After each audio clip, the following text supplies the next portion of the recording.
So আমি যদি second wave মই তোমালোকক প্ৰেজেন্ট কৰি দেখাইছো স্ক্ৰিন প্ৰায় 1960 মানৰ পৰা আমি দেখিবলৈ পাওঁ কাৰণ এই সময়ত কি হৈছিল 60s যদি আমি গোটেই বিশ্বত চাওঁ না এটাটো হল যে এই সময়ত কোল্ড ওয়াৰ চলি আছিল ন আমাৰ গোটেই বিশ্বখন দুটা ভাগত আইডিওলজিক্যালি মানে তেওঁলোকে কমিউনিষ্ট আৰু ক্যাপিটালিষ্ট ব্লকত ভাগ হৈছিল ৰাছিয়া লিড কৰিছিল কমিউনিষ্ট ব্লক আমেৰিকাই ক্যাপিটালিষ্ট ব্লক ন মানে পুঁজিবাদ আৰু বামপন্থী দুটা ভাগত ভাগ হৈছিল বিশ্বৰ বিভিন্ন ৰাষ্ট্ৰ আৰু তাৰ মাজতে এটা খুব ষ্ট্ৰং লেফটিজম বুলি আমি যেটো কওঁ ন বামপন্থী ধাৰণাই অকল ৰাছিয়া বা তেওঁলোকৰ সহযোগী দেখে নহয় আমেৰিকা বা ইংলেণ্ডত এটা ষ্ট্ৰং ওয়াৰ্কাৰ্স মুভমেন্ট ন বা লেফট মুভমেন্ট এটা গঢ় লৈ উঠিছিল সো এই সময়তে মহিলাসকলেও এই লেফটৰ মুভমেন্ট দ্বাৰা কিছু সাপোৰ্ট পাইছিল ন সো এই প্ৰেক্ষাপটত আমি সেকেন্ড ওয়েভ আলোচনা কৰিম সো আমি যদি সেকেন্ড ওয়েভ ফেমিনিজমৰ কথা কওঁ আমি 1960s or 1980s লৈকে কথা ক'ব লাগিব ন that so cultural political and inequalities as intrinsically linked so second wave প্ৰথম কথা কি কৰিলে তেওঁলোকে ক'বলৈ ধৰিলে যে আমাৰ সাংস্কৃতিক আৰু ৰাজনৈতিক যেটো আমাৰ দুটা মাজত খুব কিন্তু ঘনিষ্ঠ সম্বন্ধ আছে না এটা ক্লোজ লিংক আছে তাৰমানে এনেকুৱা ধৰণৰ কথা যে তেওঁলোকে যদিও ৰাজনৈতিক অধিকাৰ বিচাৰিলে আৰু কিতাপত বা সংবিধানত পালেও কিন্তু সাংস্কৃতিকভাৱে পিছপৰা কাৰণে ট্ৰেডিশনালি আমাৰ সমাজত নাৰী যেটো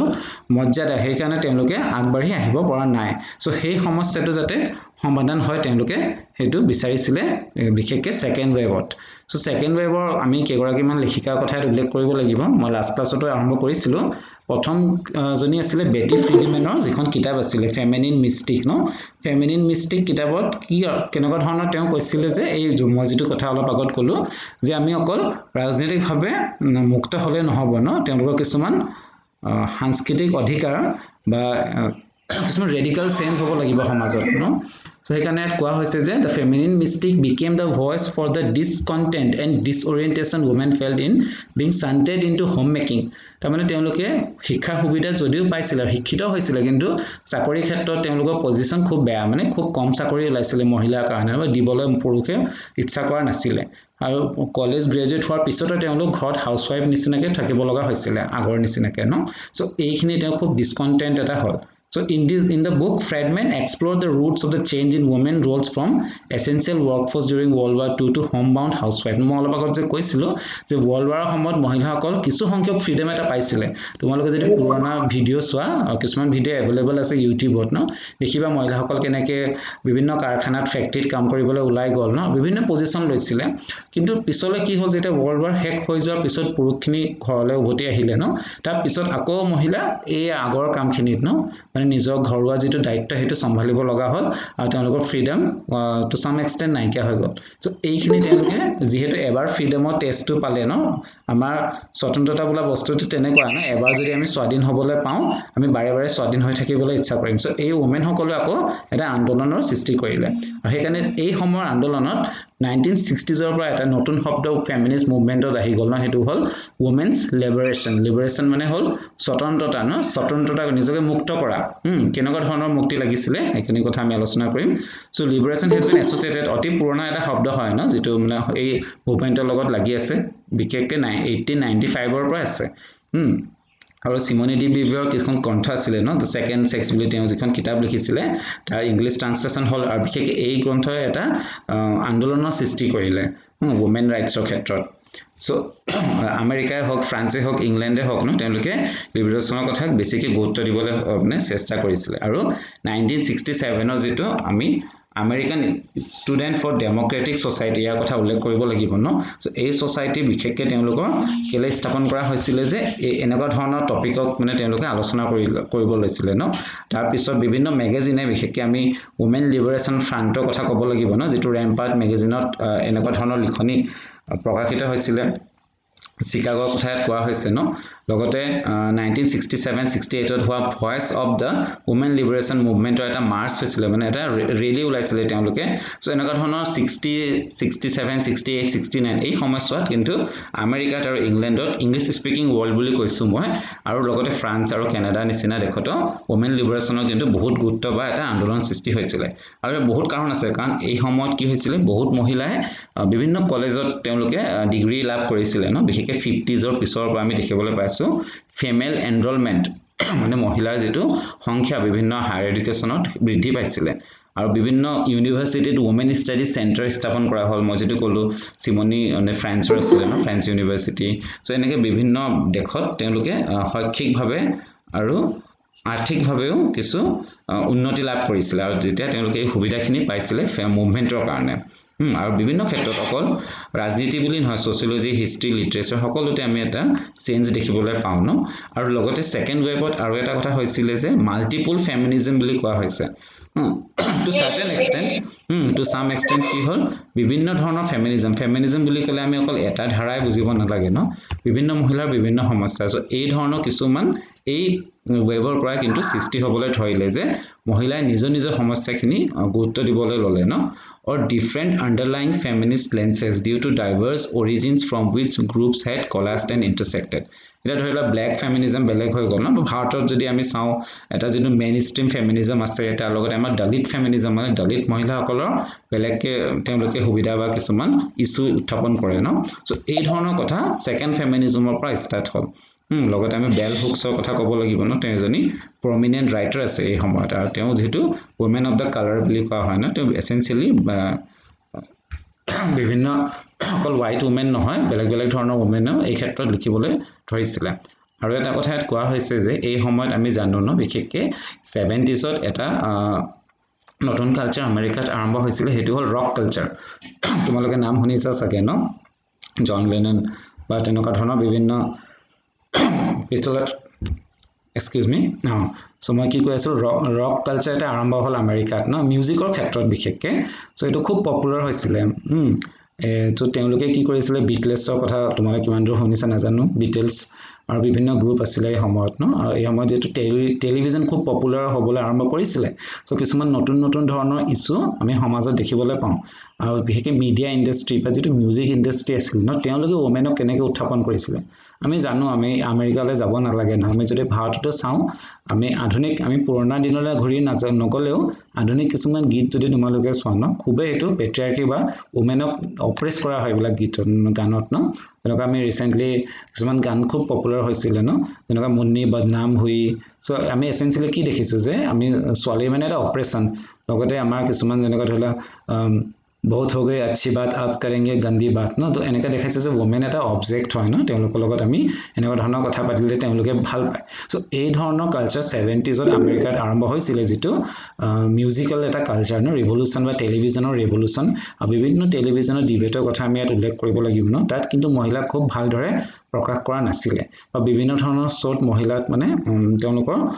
এটা লাইক এ কমেডি মানে এটা খুব জকিংলি প্ৰস্তুত কৰা হৈছিল ন সো এই ধৰণৰ হেৰি বিৰুদ্ধে কিন্তু এই সময়ত মহিলা বা সেকেন্ড ওয়েভ ফেমিনিজম খুব সজাগ হৈছিল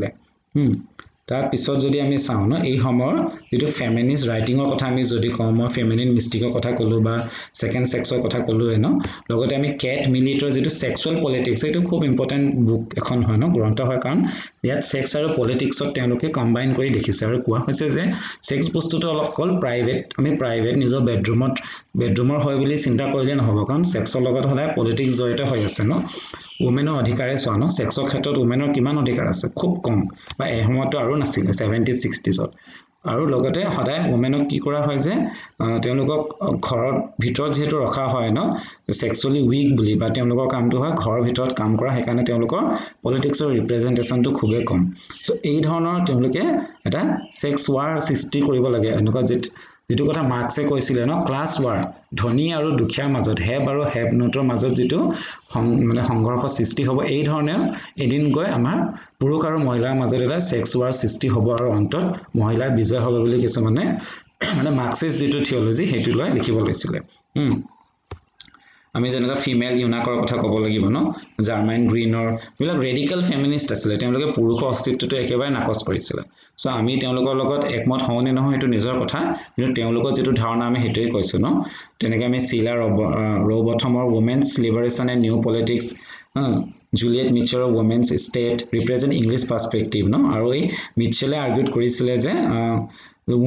movement should be seen as an international phenomena with different manifestation based on local culture no বিশেষকৈ এইবিলাক ব্ৰিটিছ ৰাইটিং সকলে বেছিকৈ গুৰুত্ব দিছিলে সো তেওঁলোকে বিশেষকৈ ইনস্পিৰেশ্যন পাইছিলে মই আগত যেটো কৈছিলোঁ লেফ্ট উইং পলিটিক্সৰ পৰা ন বাওঁপন্থী যেটো পলিটিক্স তাৰ পিছত যদি আমি চাওঁ ইউএছৰ কথা যদি আমি কওঁ ন equal rights amendment during the 1970s ন মানে মহিলা আৰু পুৰুষৰ সমান অধিকাৰ বিষয়ে তেওঁলোকে আন্দোলন কৰিছিলে আৰু সুচেন ব্ৰাউন মিলাৰৰ যেটো কিতাপ against our will 1975 introduced an explicit agenda against male violence especially male sexual violence in a treatise on rape আৰু তেওঁ বিশেষকৈ ৰেপৰ ওপৰত লিখিছিলে ন আৰু ৰেপ বুলি তেওঁ কৈছিলে যে অকল এটো এটা আমাৰ পাৰ্সোনাল ভায়োলেন্স কৰা নহয় এটো মহিলাক একেবাৰে অকল এজনী মহিলাৰ ওপৰত ভায়োলেন্স কৰা নবুজায় ৰেপ কৰা ন এটো গোটেই মহিলা প্ৰজাতিৰ ওপৰত ভায়োলেন্স কৰা মানে তেওঁলোকৰ ওপৰত নিজৰ ডমিনেশ্যনটো দেখুৱা সেই ধৰণে বুজায় বুলি তেওঁ এটা ট্ৰিটাইজ লিখিছিলে আৰু তেওঁ এজাৰছন তেওঁ যুক্তি দিছিলে যে pornography is the theory and the rape for practice আমি পৰ্নোগ্ৰাফিৰ বিষয়ে অলপ আলোচনা কৰিম ইয়াতে সো পৰ্নোগ্ৰাফি এটা থিওৰি হয় বুলি কৈছিল আৰু ৰেপ এটো প্ৰেক্টিছ হয় বুলি তেওঁ তেনেকুৱা ধৰণৰ এটা এজাৰছন নিজৰ যুক্তি দিছিলে আৰু মহিলাক সেইকাৰণে কি বুলি কৈছিলে যে পুৰুষে কি বুলি ভাবে অবজেক্ট বুলি ভাবে বস্তু এটা বুলি ভাবে ন আৰু কমোডিফিকেশ্যন ন অবজেক্টিফিকেশ্যন এণ্ড কমোডিফিকেশ্যন দুইটাই খুবেই ইম্পৰ্টেণ্ট বস্তু হয় বিশেষকৈ ফেমিনিষ্ট পলিটিক্সত লগতে আমি ব্ৰাউন মিলাৰৰ এনাদাৰ মানে যিটো মেজৰ গ্ৰন্থ আছিলে ইন আৱাৰ টাইম যিটো 2000 পাব্লিছ হৈছিলে ন সেইটো মহিলাৰ লিবাৰেশ্যন বিষয়ে কোৱা হয় আৰু এই সময়ছোৱাতে আমি দেখিবলৈ পাওঁ যে যেটো একাডেমিক সাৰ্কেল তাতো কিন্তু মহিলা বহুত মানে তেওঁলোকৰ অংশগ্ৰহণ বাঢ়িছিলে এই সময়ত তাৰপিছত মই অলপ আগত কৈছিলো ন যেটো পৰ্নোগ্ৰাফি কিন্তু অলপ আগত মই ক'লো যে মিউজিকৰ এটা কি হৈছিল ৰেভলিউচন হৈছিল মিউজিক আৰু টেলিভিজনত ন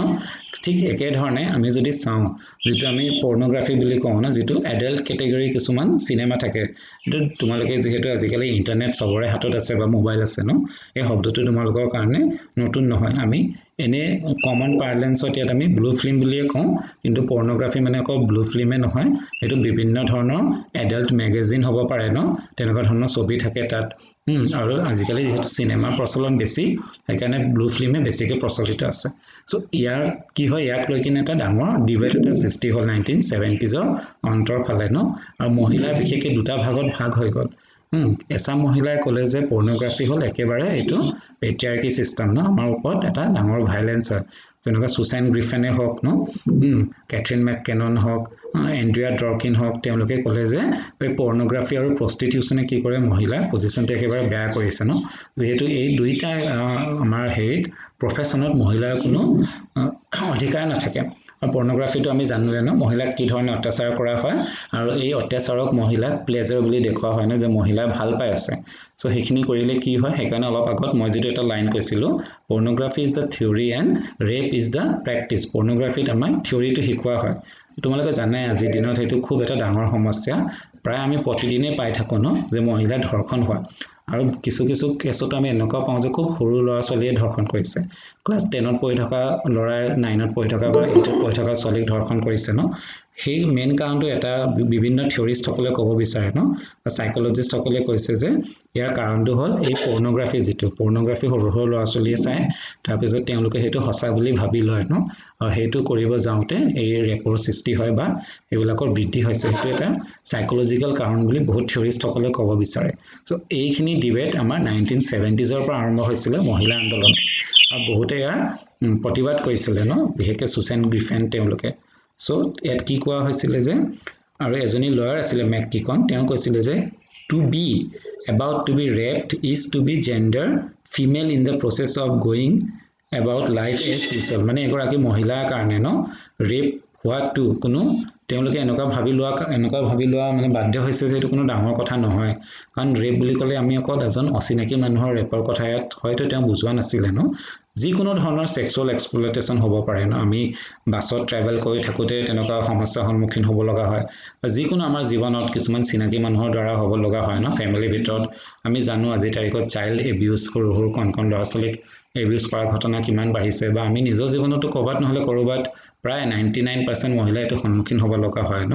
সো সেইটো তেওঁ বুজাইছে যে এইটো মহিলাৰ কাৰণে ইমানে কমন হৈ গৈছে যে আমি বৰ বিশেষ ইয়াত মানে হেৰি বুলি নাভাবো এই ডাঙৰ কথা বুলি So,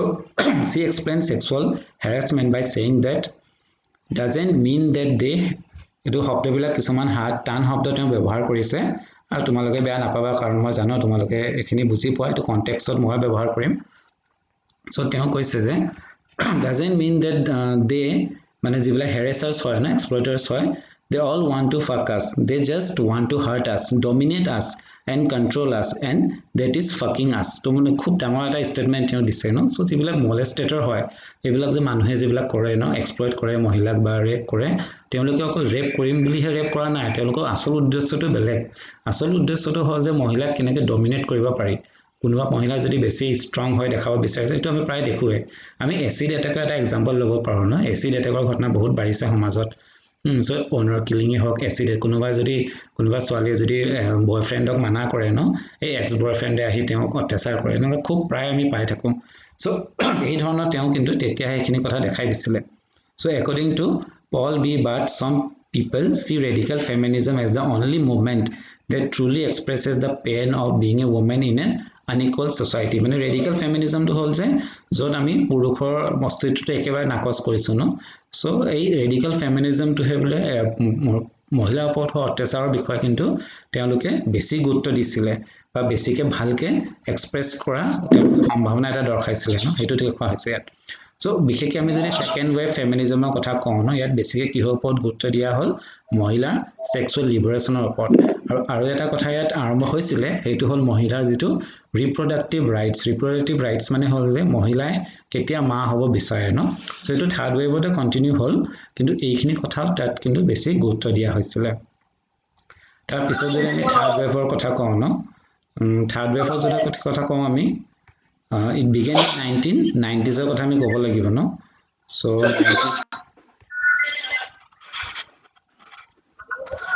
just a second female 1990s ত আৰম্ভ হৈছিলে বিশেষকৈ সেকেন্ড ওয়েভৰ কিছুমান ফেইলিয়ৰক লৈ কিনে ন তেওঁলোকে ভাবিলে যে সেকেন্ড ওয়েভ ফেমিনিজমে কি কৰিলে অকল এসাম মহিলা আৰু এটা শ্ৰেণীৰ মহিলা সমস্যাকে গোটেই মহিলা সমস্যা বুলি দেখাবলৈ চেষ্টা কৰিছে আমি জানো যে যিবিলাক এডুকেটেড হোৱাইট ওয়েস্টাৰ্ণ ফিমেল সকল ন ইয়াত মেন ৰাইটাৰ তোমালোকে যদি নাম লক্ষ্য কৰিছা প্ৰায় 90% মহিলা আছিল এসেনশিয়ালি হোৱাইট মানে যিবিলাক আমেৰিকান বা ইউকে ফ্ৰান্স কানাডা হেবোৰ ইউনিভাৰ্সিটি মানে ডাঙৰ প্ৰফেসৰ বা কোনোবা ডক্টৰ কোনোবা লয়াৰ তেনেকুৱা আছিল মানে এটা নিৰ্দিষ্ট সম্ভ্ৰান্ত শ্ৰেণীৰ মহিলা সমস্যাকে তেওঁলোকে মহিলা সমস্যা বুলি এসেনশিয়ালাইজ কৰিছিল মানে সাৰ্বজনীন কৰিব বিচাৰিছিল কিন্তু আমি দেখোঁ যে বিভিন্ন সমাজত বিভিন্ন ধৰণৰ সংস্কৃতিত আকৌ সমস্যাবোৰ বেলেগ ধৰণৰ কিছুমান সংস্কৃতি হয়তো মহিলা খুব ভাল এটা নিৰ্দিষ্ট স্থানো দিব পাৰে ন আৰু কিছুমান মহিলা হয়তো নিজে হাউসৱাইফ হৈ থাকিব বিচাৰে হেতু তেওঁলোকৰ ইচ্ছা নিজৰ কোনেও ক'ব নোৱাৰে যে সব মহিলাই কাম কৰিবই লাগিব বুলি ন কোনোবা মহিলা হয়তো ভাল গৃহিণী এজনী হ'ব বিচাৰে ন তেওঁলোকৰ ইন্ডিভিজুৱেল ফ্ৰীডম এটা থাকিব লাগিব সেই কাৰণে থাৰ্ড ওয়েভ ফেমিনিজম কি কৰিলে সেকেন্ড ওয়েভ ফেমিনিজমত এই কিছুমান ক্ষেত্ৰত ক্ৰিটিসাইজ কৰি তেওঁলোকে নতুন ধৰণৰ এটা দৃষ্টিভংগী দিলে ন সো এখানে কোৱা হৈছে post structuralist interpretation of gender and sexuality no or understanding of gender as outside binary maleness and femaleness ta mane third wave kole je ami gender বুলি কলে অকল পুলিং আৰু ষ্ট্ৰিলিং বুজিব নালাগে না something more than that তাতকে আমি বাহিৰত ওলাব লাগিব এই যেটো বাইনাৰী যে সদায় পুৰুষ এনেকুৱা হ'ব মহিলা এনেকুৱা হ'ব সেইকাৰণে এই ধৰণৰ আমাক মুভমেন্ট লাগে এই ধৰণৰ কিছুমান বাইনাৰী কিন্তু আমাক মুভমেন্টত সহায় নাই কৰা বুলি তেওঁলোকে এটা যুক্তি দৰ্শাইছিলে তাৰ পিছত এই সময়ছোৱাৰ মেন মহিলাখিনি যদি তোমালোকে নাম চোৱা ন বিশেষকৈ তেওঁলোক স্পেনিছ মানে যিবিলাক আমি লেটিন মহিলা বুলি কওঁ ন মেক্সিকো বা এইবিলাক চেন্ট্ৰেল আমেৰিকাৰ বিভিন্ন মহিলাসকল তাৰ পিছত আমি ইউৰোপৰ মহিলাসকল ন সেকেন্ড ওয়াৰ্ল্ডৰ সো এই ধৰণৰ মহিলা দেখিবলৈ ললে ন তেওঁলোকৰ ভয়েস এই সময়ত প্ৰমিনেন্ট আমি শুনিবলৈ পাওঁ সো এখিনি থাৰ্ড ওয়েভৰ আৰম্ভণি বা 1990s ৰ পৰা হ'ল ন প্ৰথম ভাগত আৰু এই সময়ত আৰু এটা ধৰণৰ আমি জানো যে বিভিন্ন ধৰণৰ টেকনলজিৰ ক্ষেত্ৰতো আমি দেখিবলৈ পাইছো যে খুব উন্নতি হৈছিল ন আমাৰ ৰিপ্ৰডাক্টিভ ৰাইটস কিছুমান মহিলা মা হৈ থকা অধিকাৰটো বহুত দেশত তেওঁলোক দিয়া হ'ল এবৰ্ষনৰ অধিকাৰ হয়তো বহুত এতিয়া দিয়াও নাছিলে ন হেতুক লৈ কিনে এই সমস্যা থাৰ্ড ওয়েভত মানে আন্দোলন এটা সৃষ্টি হ'ল আৰু লগতে আমি যেটো সেক্সুৱেল পলিটিক্সৰ কথা আমি সেকেন্ড ওয়েভত টু সাম এক্সটেন্ট আলোচনা হৈছিল আৰম্ভ হৈছিল ন হেতু গৈ থাৰ্ড যেটো ওয়েভ আছিল তাত আৰু এক্সট্ৰিম পৰ্যায় গৈ পালে ন বিশেষকৈ আমি লেছবিয়ানিজমৰ যেটো কথা আমি ক'ব লাগিব ন আমি জানোই আজি তাৰিখত ফিমেল মুভমেন্ট বুলি ক'লে আমি LGBTQ সকলোকে সামৰি লওঁ ন তাৰ এটা খুব ইম্পৰ্টেন্ট কম্পোনেন্ট হ'ল যে আমাৰ যেটো লেছবিয়ান মুভমেন্ট ন সো লেছবিয়ানিজম বিশেষকৈ আমি সেকেন্ড ওয়েভত তেওঁলোকে হয়তো কিছু সহাৰি পোৱা নাছিলে মুভমেন্টৰ পৰা বা ফেমিনিষ্ট মুভমেন্টৰ পৰা ন যিমান গে মুভমেন্ট বা অন্যান্য মুভমেন্টৰ এটা হেৰি আছিল প্ৰভাৱ আছিলে লেছবিয়ানিজম কিন্তু ইমান পপুলাৰ হোৱা নাছিলে মেইন কাৰণটো আমি জানোৱে যে আমাৰ সমাজত এই ধৰণৰ কথা মানুহে আলোচনা নকৰে বা আলোচনা কৰা মানুহসকলক ভাল নাপায় ন লেছবিয়ান গে বুলি ক'লে এটা বেলেগ দৃষ্টিভংগীয়ে চায় মানুহক সো সেই কাৰণেও টু সাম এক্সটেন্ট এটো হোৱা পপুলাৰ হোৱা নাছিলে কিন্তু জিল জেষ্টন 1973 তে এখন গ্ৰন্থ লিখিছিলে ন lesbian nation the feminist solution মানে গ্ৰন্থৰ যেটো আমি আভাস এটা পাওঁ যে তেওঁ কি বিচাৰিছে যে পুৰুষৰ অত্যাচাৰৰ পৰা যদি আমি বাহিৰত ওলাই আহিব বিচাৰো আমাক কি লাগিব লেছবিয়ান নেশ্যন লাগিব মানে এনেকুৱা এখন ৰাষ্ট্ৰ য'ত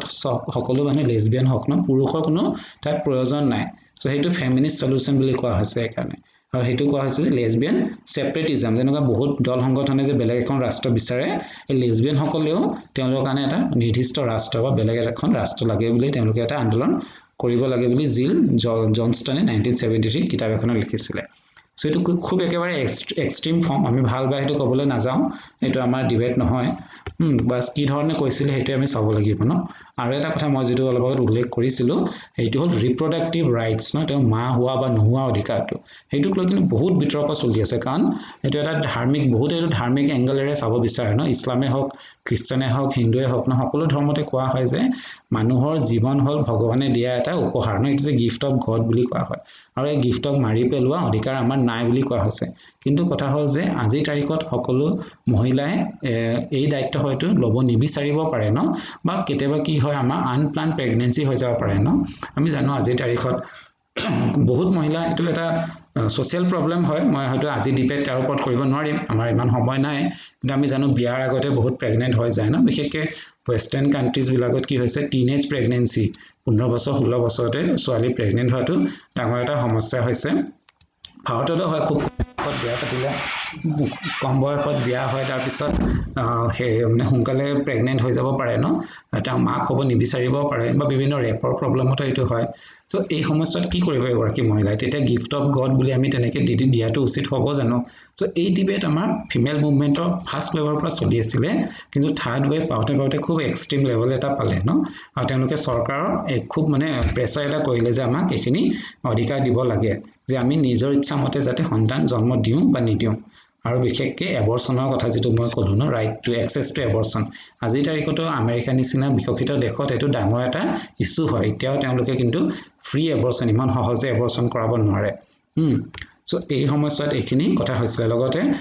feminist hope to use the first birth control pill আৰু এই সমস্যাত আমি জানো 90s পিছত মই কৈছিলো সায়েন্সৰ ক্ষেত্ৰত টেকনলজিৰ ক্ষেত্ৰত বহুত আৱিষ্কাৰ হ'ল ন আৰু তাৰে মাজত এটা অন্যতম আৱিষ্কাৰ আছিল আমাৰ কিছুমান জৈৱিক ক্ষেত্ৰত বায়োলজি মেডিচিন ক্ষেত্ৰতো হৈছিল ন সো যেনেকৈ আমাৰ কিছুমান বাৰ্থ কন্ট্ৰোল পিল আছে গাৰ্ভ নিৰোধক গলিয়া বুলি যে আমি কওঁ না আজিকালিতো এড দি থাকে টিভিত কোনো ডাঙৰ কথা নহয় সো এই কন্ট্ৰাসেপ্টিভ বিলাক যে ইউজ কৰিব লাগে এই ক্ষেত্ৰতো মহিলা সজাগ কৰি তোলা তেওঁলোকৰ এটা ইস্যু লৈছিল এই সময়ত So, enhancing technology to empower women and abolish the gender hierarchy are the main focus of newer developing feminology in feminism known as cyber feminism. সেইটো এটা ইম্পৰ্টেন্ট হল ন যে আমি জানো 90s পিছৰ পৰা ইন্টাৰনেট লাহেকে পপুলাৰ হ'বলৈ ধৰিলে সো এই থাৰ্ড ৱে ফেমিনিজমত বিশেষ তেওঁলোকে কিহৰ ওপৰত বেছি গুৰুত্ব দিছিলে ফিমেল সেক্সুয়াল ফ্ৰীডম অলপ আগত যে ক'লো পৰ্নোগ্ৰাফিৰ ওপৰত আলোচনা হ'ল ন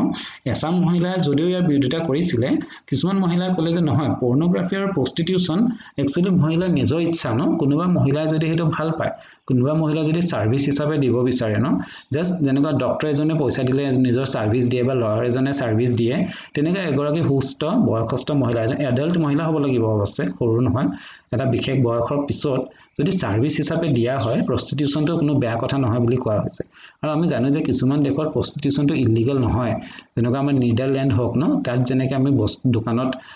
বস্তু কিনি ক্ৰয় কৰিব পাৰো তেনেকৈ কিছুমান চেণ্টাৰ থাকে ন য'ত মহিলা বা প্ৰস্টিটিউশন তেওঁলোকে সেল কৰিব পাৰে আৰু তেওঁলোকক বহুত সুবিধা দিয়া হয় তেওঁলোকক ইনস্যুৰেন্স দিয়া হয় বা অন্যান্য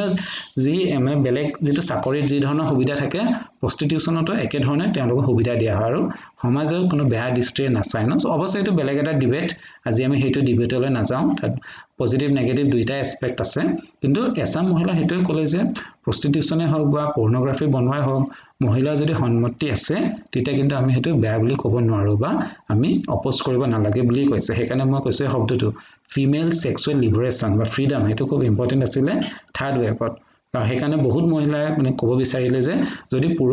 এজন পুৰুষে যদি বিভিন্ন পাৰ্টনাৰ লগত মাল্টিপল পাৰ্টনাৰ বিভিন্ন মহিলাৰ লগত যদি সম্বন্ধ ৰাখিব পাৰে তেনেহলে মহিলাৰ সম্বন্ধ ৰখাটো অনুচিত নহয় বুলিও এছাম মহিলাই এই সময়ত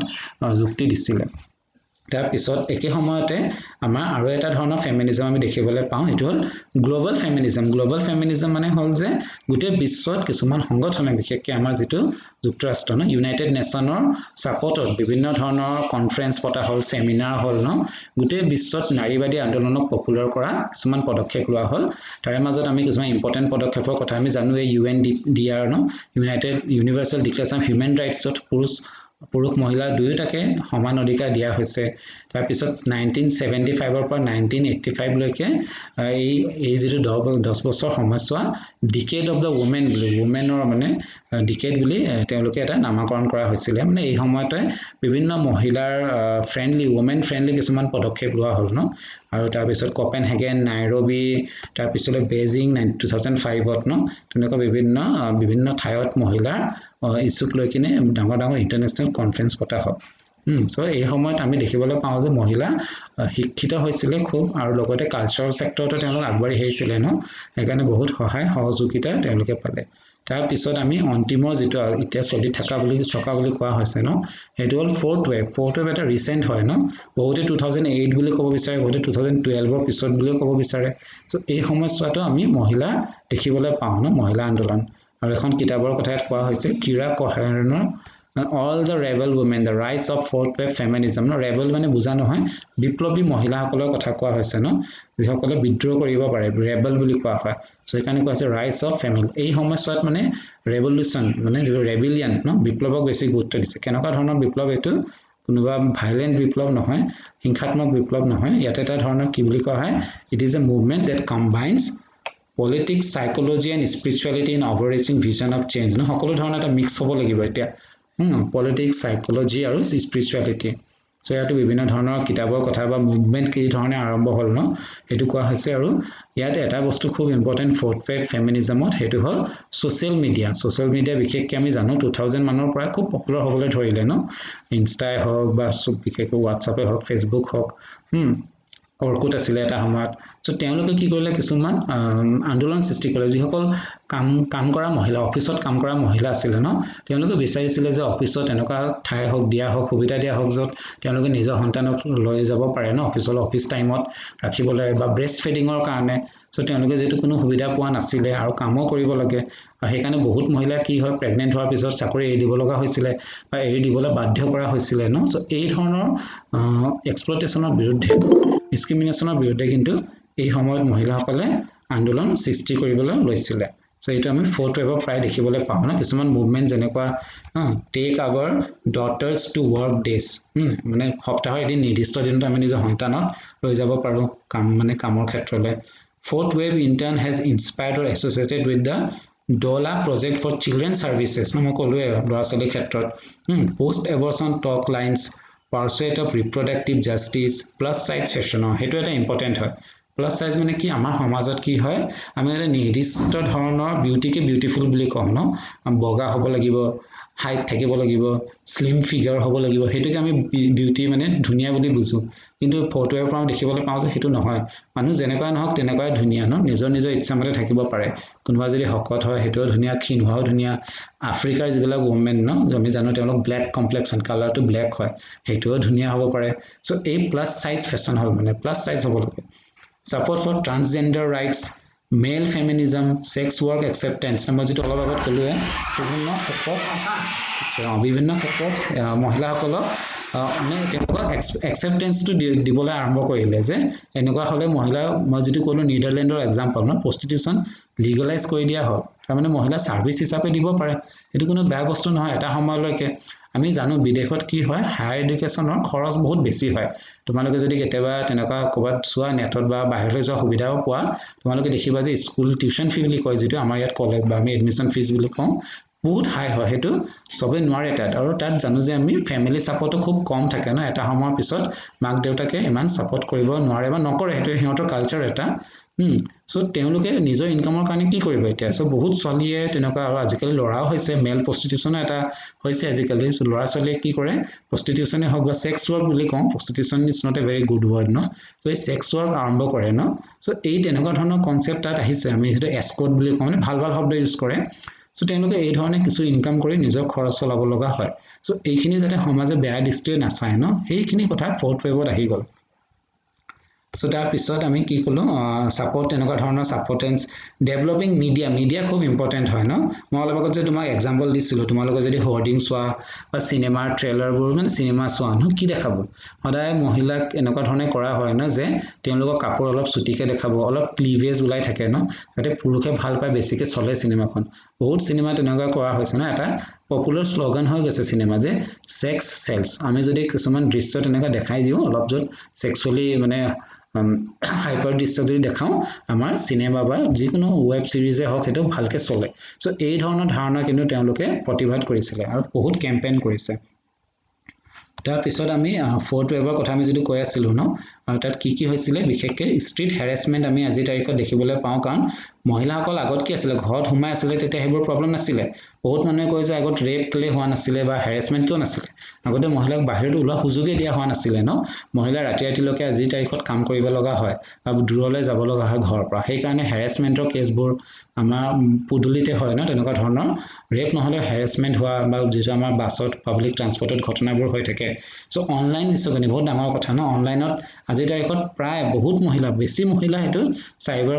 ক্ৰাইমৰ কিন্তু শিকাৰ হৈ আছে হেতু আমি সকলোৱে ছাত্ৰী হিচাপে তোমালোকে কিন্তু সাৱধান হ'ব লাগিব ন আমি কাৰ ফ্ৰেন্ড ৰিকুৱেষ্ট একচেপ্ট কৰিছো কাৰ লগত চেট কৰিছো কেনেকুৱা ধৰণৰ ফটো শ্বেয়াৰ কৰিছো ন কেনেকুৱা ধৰণৰ আমি শ্বেয়াৰ কৰি আছো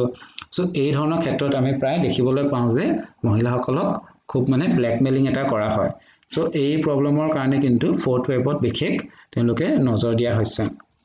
আৰু বহুত ইয়াত বিভিন্ন ধৰণৰ ওয়েবসাইট অৰ্গানাইজেচনৰ গঠন কৰা হ'ল ন এভৰিডে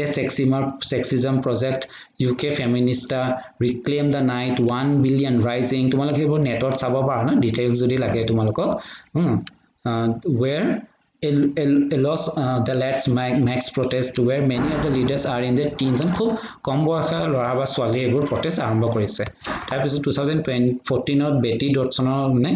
আমি কিছুমান হেৰি ন who is also acknowledged as one of the leader 1980s পৰা তেওঁ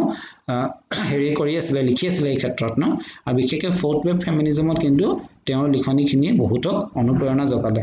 so Dodson expressed the previous waves of feminists were banal and anti-sexual which is why she has chosen to look at a new instance of feminism so তেনেকুৱা ধৰণে নতুন ধৰণৰ ফেমিনিজমৰ কথা fourth ৱেভৰ পৰা আৰম্ভ হ'ল কিন্তু ফৰ্থ ৱেভত আমি এটা কথা ক'ব লাগিব ন it gave more importance to social media অত্যাধিক ইম্পৰ্টেন্স দিয়া হ'ল আমি মি টু যেটো হেৰি হৈছিল প্ৰজেক্ট বা যেটো কেম্পেইন হৈছিল ন মহিলাসকলে তেওঁৰ বিৰুদ্ধে হোৱা অত্যাচাৰৰ বিষয়ে সোশ্যাল মিডিয়াত লিখিব ল'লে বহুত ডাঙৰ মানুহৰ নাম ডাঙৰ মিনিষ্টাৰ ডাঙৰ অফিচাৰ সিইও কোম্পানীৰ সিইও ন ডাঙৰ ডাইৰেক্টৰ সিনেমা তেওঁলোকৰ নাম কিন্তু ইয়াতে জাঙৰ মানে খাই উঠিছিল সো তেওঁলোকে বহুত মানে সেই ক্ষেত্ৰত কিন্তু প্ৰতিবাদ কৰিলে মহিলাই ন আৰু বহুতে শাস্তিও পালে সো এই সোশ্যাল মিডিয়া কেম্পেইন এটা ফৰ্থ ৱে টেকনলজি ইউজৰ দ্বাৰা আৰু বিশেষকৈ আমি আৰু এটা কথা ক'ব লাগিব ন যেটো ৰিপ্ৰডাক্টিভ ৰাইটছৰ ক্ষেত্ৰতো আজি তাৰিখত মহিলাই কি কৰিব পাৰে তেওঁলোকে যেটো বিভিন্ন ধৰণৰ ৰিপ্ৰডাক্টিভ IVF টেকনলজি আহি গ'ল ন যে এই সময়ৰ ভিতৰতে যে মা হ'ব লাগিব এনেকুৱা ধৰণৰ কোনো কথা নাই বিভিন্ন টেকনলজিৰ দ্বাৰা খুব দেৰিকেও মহিলা এগৰাকী মাতৃত্ব লাভ কৰিব পাৰে সো এই ধৰণৰ প্ৰজেক্টৰ কথা আমি ইয়াত কিছু উল্লেখ কৰিছো যেনেকৈ আমাৰ দা এভৰিডে সেক্সিজম প্ৰজেক্ট ন সোশ্যাল মিডিয়া কেম্পেইনিংৰ দ্বাৰা আৰম্ভ হৈছিল লৰা বেটছে তেওঁ এগৰাকী ব্ৰিটিছ মহিলা ফেমিনিষ্ট ৰাইটাৰ তেওঁ আৰম্ভ কৰিছিল আৰু এভৰিডে সেক্সিজম মানে হ'ল দৈনন্দিন জীৱনত আমি কিছুমান সমস্যা ভোগ কৰো ন মহিলা হোৱাৰ কাৰণে আমি কি সমস্যা ভোগ কৰো এই তাৰ বিষয়ে মহিলাসকলক তেওঁ লিখিবলৈ অনুপ্ৰেৰণা যোগাইছিল তাৰ পিছত আমি আৰু এটা মুভমেন্ট ইয়াত কোৱা হৈছে ন click the ongoing feminist revolution no ongoing to click মানে হল যে আমি ক্লিক কৰো ন মোবাইল টিপু যেটো ক্লিক কৰো বুলি কোৱা হয় ন ওয়েবসাইট ক্লিক কৰো তেনেকুৱা ধৰণৰ এটা তেওঁলোকে খুলিছিলে click the ongoing feminist revolution বুলি this digital history exhibit examines the history of American feminism from the era of so ইয়াত কি হৈছে it is a kind of a historical page no তাতে আমি গোটেই হিষ্ট্ৰী ফেমিনিজমৰ হিষ্ট্ৰী বিশেষকৈ ওয়েস্টাৰ্ণ ফেমিনিজমৰ history ইয়াতে আমি পাওঁ আৰু বিভিন্ন ধৰণৰ মহিলাই নিজৰ কথাও লিখিছে ইয়াত সো এই ধৰণে আমি এই চাৰিটা বৰ্তমান কোৱা হয় যে এই ধৰণৰ আমাৰ ফৰ্থ ৱেভ চলি আছে আৰু কিন্তু এটা কথা আমি উল্লেখ কৰিব লাগিব বহুতে কিন্তু সেইটো মানি নলয় যে এইবোৰ ৱেভ যিটো ধাৰণা ন ষ্টৰ যিটো ধাৰণা ক্ৰিটিসাইজ কৰা হয় সেইটো কোৱা হয় যে এই কি কয় এটা আমাৰ সীমাবদ্ধতাত পেলাই দিয়া হৈছে বুলি কোৱা হয় ৱেভ বুলি কোৱাৰ লগে লগে ন আমি ভাবো যে খুব এই সময়ত এটা নিৰ্দিষ্ট ধৰণৰ আন্দোলন চলিছিল বুলি কিন্তু সেইটো সঁচা হ'ব নোৱাৰে ন কাৰণ যিটো ফাৰ্ষ্ট ৱেভত আমেৰিকান মহিলা ব্ৰিটিছ মহিলাই বিচাৰিছে হয়তো আমাৰ ইণ্ডিয়ান মহিলাসকলে বা যিবিলাক আমাৰ ৰুৰাল মহিলা গ্ৰামীণ অঞ্চলৰ মহিলাহঁতে সেইটো এতিয়ালৈকে পোৱা নাই সো তেওঁলোকে যেটো ফাৰ্ষ্ট ৱেভ পালে আমি সেইটো ফৰ্থ ৱেভতো নাই পোৱা ন সোশ্যাল মিডিয়া ধৰিলা ফৰ্থ ৱেভৰ যেটো ৰেভলিউচন আনিলে ন সোশ্যাল মিডিয়া আজি তাৰিখতো আমাৰ বহুত মানুহৰ হাতৰ পৰা বহুত দূৰত আছে ন তেওঁলোকৰ স্মাৰ্টফোন নাই আমাৰ গ্ৰামীণ অঞ্চলত কিমান মহিলাৰ স্মাৰ্টফোন আছে ন হাতত সো এই ধৰণৰ হেকাৰণে আমি এই ৱেভক কিন্তু ভাগ কৰাটো খুব মানে উচিত নহয় বুলি এছাম স্কলাৰসকলে ক'ব বিচাৰে সো এখিনি আজি ক্লাছত আমি মানে আলোচনা কৰিম নহলে আমাৰ বেছি দীঘলীয়া হ'ব ক্লাছটো তো এতিয়া তোমালোকৰ যদি কিবা প্ৰশ্ন আছে